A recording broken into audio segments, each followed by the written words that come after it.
Hello and welcome. This is Cheryl. Thank you so much for joining me today. In this video, I'm going to do a die cut birthday card with Rupert the Interference Dragon. Now, this is Rupert. It's a colorized die set. And when I was doing my last cards with the interference pads, I thought this would be so cool as mermaid scales, and then I went to dragon scales. And I don't have any mermaid stamps or dies, so this was the next best thing. This is the Rupert colorized die, and it's a layering die set that creates this cool dragon. So I'm using some Ranger cracked leather cardstock, and it's a textured cardstock that I kind of thought looked like bumpy lizard skin. So the first thing I'm doing here is I have a brayer, and I am using my black soot pad, and I'm just rubbing that brayer over the surface. I'm not trying to get all of it black. Just like the last few times that I've been using the interference pads, I want some black areas and some white areas so that I can really highlight how that same pad does two different colors in one pad.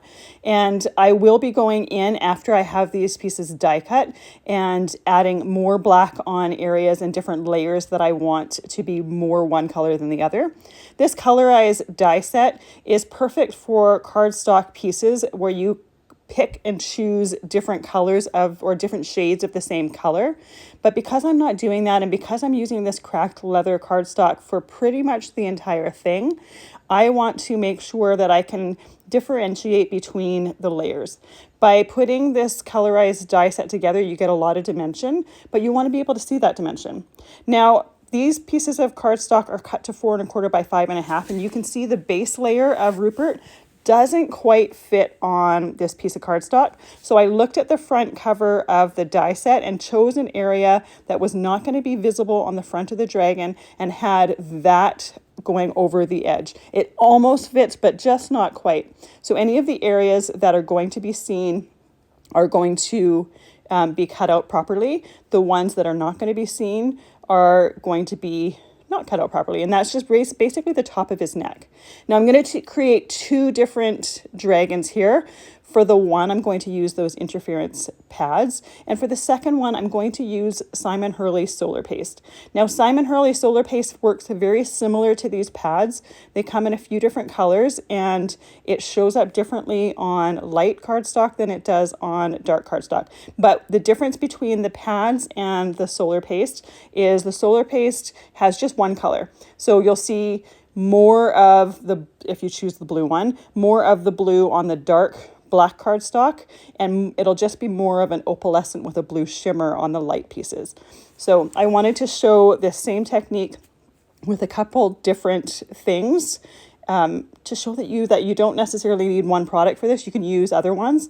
I definitely have a favorite when I'm done, and it's the interference pad, and only because they're two completely different colors, and I think it looks so cool, but it doesn't make one right and one wrong. So I'm only going to show you how I'm inking one of the dragons. The other dragon, I'm pretty much doing exactly the same, but you just don't need to see the same thing repeated over and over again. So when I have cut my pieces here, I have them laying out kind of in order of how they're going to be layered. So I'm doing more dark on the exposed parts of the bottom layer, and I'm kind of going gradually lighter to the top layers. But having said that, I am paying attention to where there would be curves on the dragon's body, and I'm doing shadows or a little bit of black where those curves would be. Now, once I have the dragon layered together, I will go with a detail blending brush and add more black where I think it needs more black. And obviously, I can't go more white.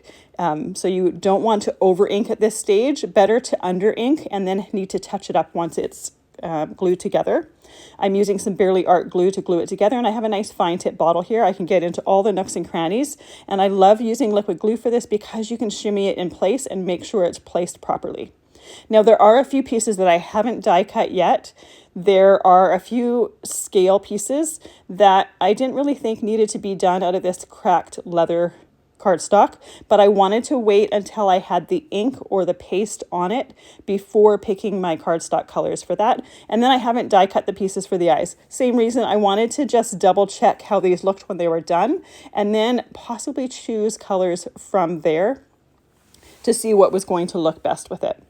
So you can see these layers are really easy to put together. It's a little bit harder to see on this cracked leather cardstock, but when you're using regular cardstock, these dies have little grooves in them that show you exactly where the next layer goes. So there's very little guesswork to it. For the pieces that I actually can't see those grooves, I'm just referring to the front of the packaging. It's very easy to put these together. The hardest part is picking your colors if you're using different colors and gluing the different pieces. And I'm putting my large acrylic block on the pieces as they're drying while I'm putting glue on the next piece so that it is drying nice and flat and having good contact with the cardstock below, and then also keeping my hands free. You can see I'm getting quite a bit of ink when I'm doing the inking on my mat here, but I'm regularly throughout the project wiping it down with a wet cloth and then drying it off with a dry cloth, just to try to keep as little contamination as possible. So here are my dragons to this point, and actually they look pretty cool just like this, but they're going to look even cooler. So I have a detailed ink blending brush here. I'm just choosing the pieces that I think need a little bit more shading. There's some layers that I had inked before that are completely covered that I wasn't really thinking when I was doing my inking that were covered, and that's mainly his face.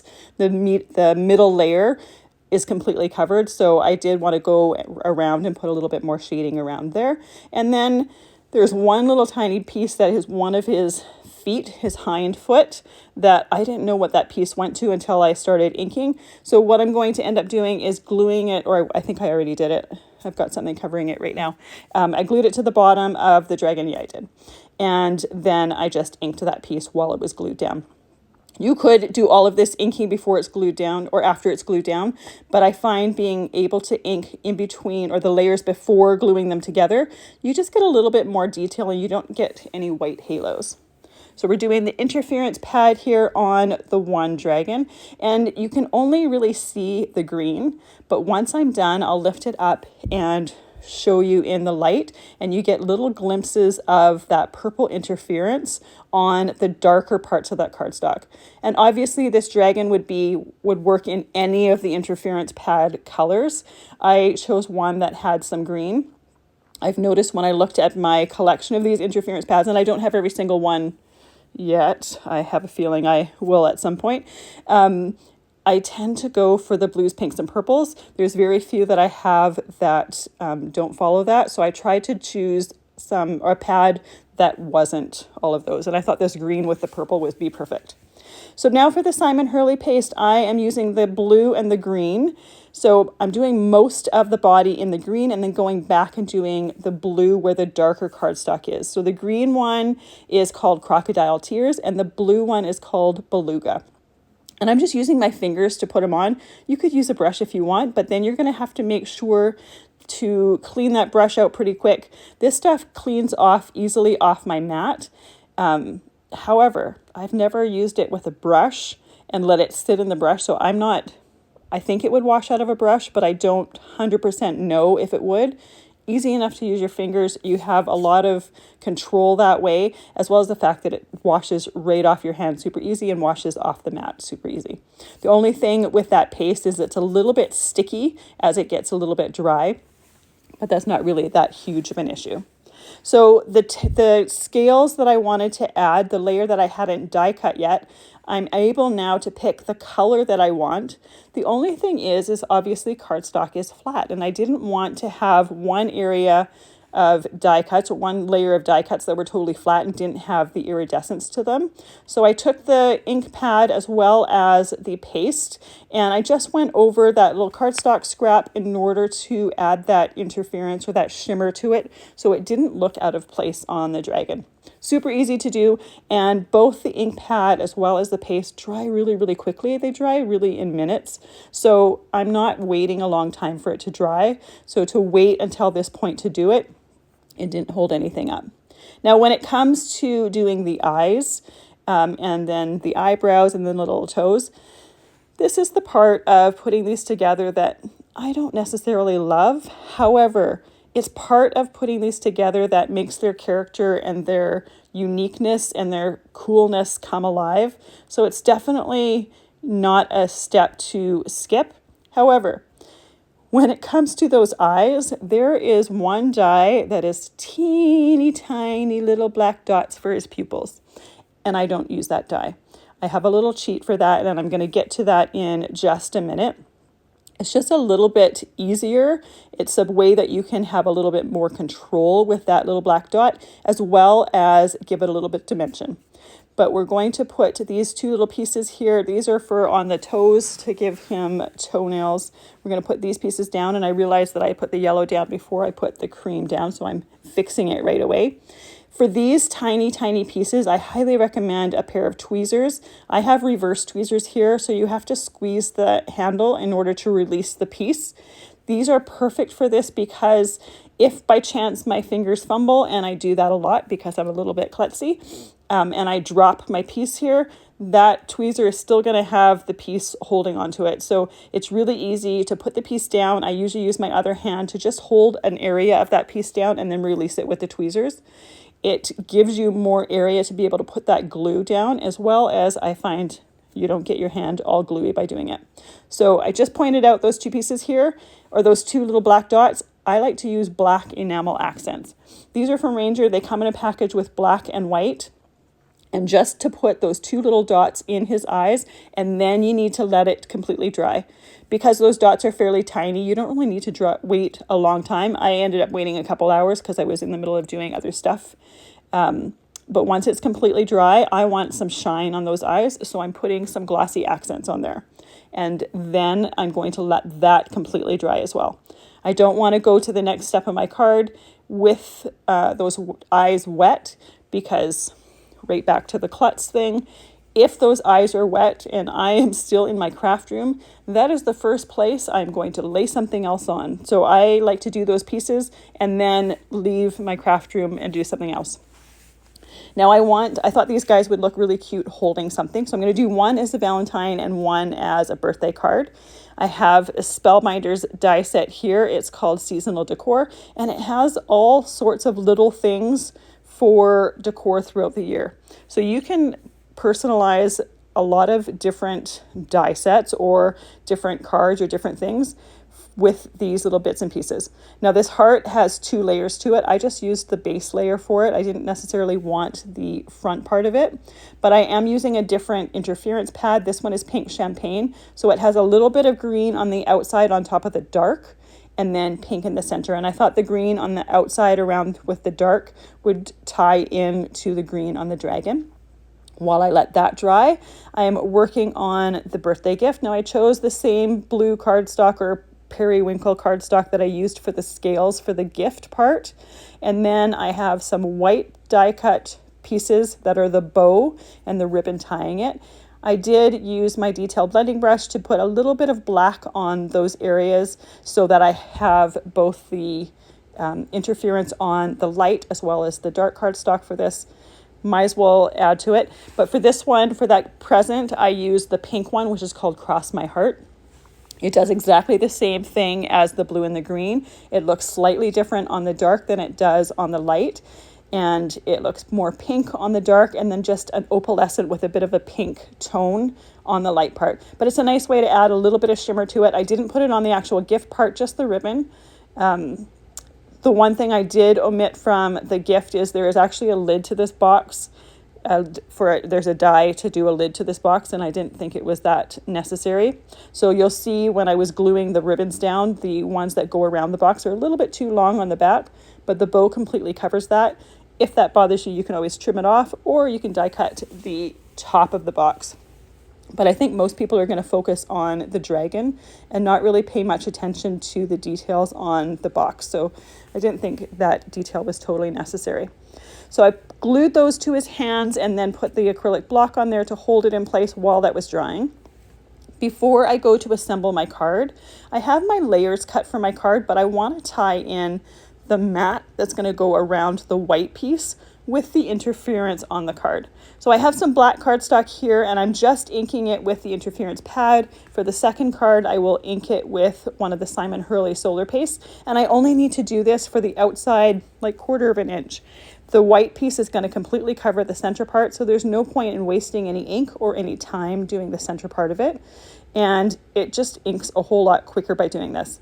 If you wanted to do an entire piece of cardstock, you could go direct to paper with that pad, but it's not necessary for what I want to do with it. Once again, cleaning my surface off in between time so that I don't accidentally get any of those inks or pastes on my card base. For my for my solar paste card, I'm using the blue one. You could use whichever of the colors that you want to do. Now, the one thing with the paste, it doesn't, when you use it with your fingers, you don't get a complete solid layer. So if you wanted that mat to be totally solid, what I would do is wait a few minutes for it to dry and then put a second layer on it. I didn't do it. I don't think it's totally necessary because it's just a small part of the card. I don't think it's a detail that people are looking at really, really well. And I have always been of the opinion that if someone is going to have a criticism for a handmade card that you give them, they don't get another handmade card because they're not appreciating the time that you put into it. Just my opinion. So this dragon, as you could probably tell from the beginning when I was putting it on those 4 1/4 by 5 1/2 inch pieces of cardstock, will not work on a 4 1/4 by 5 1/2 inch card. So I'm creating a 5 by 7 card here. The black mat is cut to 4 3/4 by 6 3/4. And then the white mat is cut to 4 1/2 by 6 1/2. So there's 1/4 inch differences between the little mat layers. I have some sentiments here. This is just from the Crazy Talk stamp set. It's one of my favorite ones for sentiments. It's got some little punny stamps or sentiments in there. It's got some basic ones as well, and there's a couple different fonts. So I just like to use them for basic set sentiments. So I'm using that to stamp on the front of this card. I'm doing it directly to the white piece, but you could, if you wanted to, you could do it on a separate piece and then cut it out and mat it. I wanted the focal point to continuously be the dragons and how cool they looked, so I didn't want to do an extra layer and put it on top of the dragon, but that's actually an option if you prefer that. So I have my card bases here already done. They are 5 by 7 card bases. So cut a piece that is 7 inches by 10 inches and then score it in half, and you can easily get a card base here. Gluing my matte layers to it, once again using that same Barely Art glue in that fine tip bottle. And then while I am waiting for the layers to dry and putting glue on my dragon, I am going to put that same acrylic block on there to hold it in place. You can see that my blocks are a little bit smaller than the cardstock, but it still works in the same way. Holding things down, holding it flat, making sure that it has good contact, and making sure that my layers dry nice and flat. Now, it's not super easy to see, but I actually got a little smudge on the Happy Birthday white piece on the top left-ish corner. I must have had some black ink on one of my fingers. So I will show you in a minute how to get rid of that. You can kind of see it on the cardstock and it's not super visible, but if you happen to have this happen, and I didn't notice until I had the layers glued together, and I didn't want to start ripping up my card and ripping the layers and have to recut everything because it's kind of a waste, especially when there's a fix for it. So once I have all of these pieces glued together, once again, putting the acrylic block on there to hold it down flat. And I'm gluing that dragon, so a little bit of his tail goes off of the white piece and a little bit of what he's holding goes off of the white piece. I will fix that top corner. I also wanted to put some of that Cross My Heart solar paste on the center of the bow. There's a tiny little die cut for the knot, and because it was so small and not able to be really held in place while I inked or while I put the paste on, I did it after the card was together. Super easy to do, just a little bit on your hand. So here, as I lift it up, you may, as I'm lifting it up and putting it down, be able to see that ink spot. The fix for it is a sand eraser. So these are from Tombow. They're super easy to use, and I'm just using it. It just removes kind of that top layer of paper and removes that mark. And you don't see where that was used. If you were to use that in the same spot and just keep going over it, then you would see it. But it's a very subtle thing to use and great for fixing those little smudges. Thank you so much for joining me today. I really appreciate you being here, and I hope you enjoyed learning some different ways to use your interference inks and pastes. Have a fantastic day.